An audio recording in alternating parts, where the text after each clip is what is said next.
Pernah digugat Jenderal Tempur TNI, Prabowo Subianto menginstruksikan Kementerian Kelautan dan Perikanan atau KKP menyegel pagar laut misterius 30 km dekat proyek strategis nasional Pantai Indah Kapuk II di Tangerang, Banten.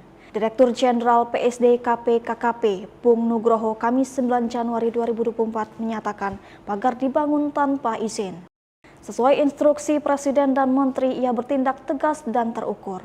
Ia mengatakan Prabowo marah besar karena pagar ilegal itu mengganggu aktivitas nelayan dan kehilangan mata pencaharian.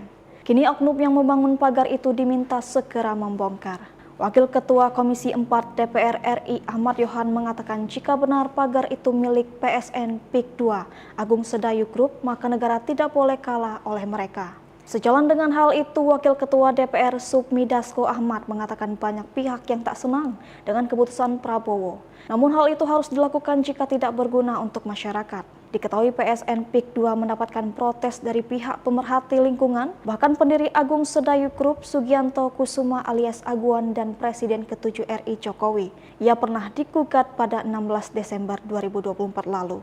Kuasa hukum para penggugat Ahmad Hozinuddin dikutip dari Kompas.com, Jumat 10 Januari mengatakan gugatan diajukan 20 pihak, termasuk 6 purnawirawan TNI berpangkat kolonel dan jenderal.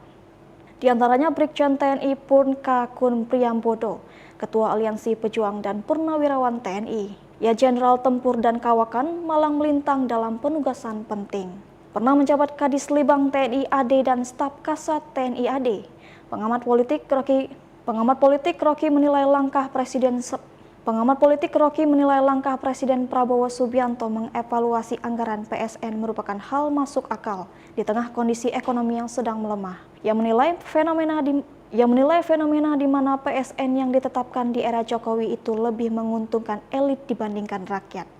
Ia mencontohkan proyek di kawasan Pantai Indah Kapuk atau Rampang Galang yang mendapatkan banyak tekanan.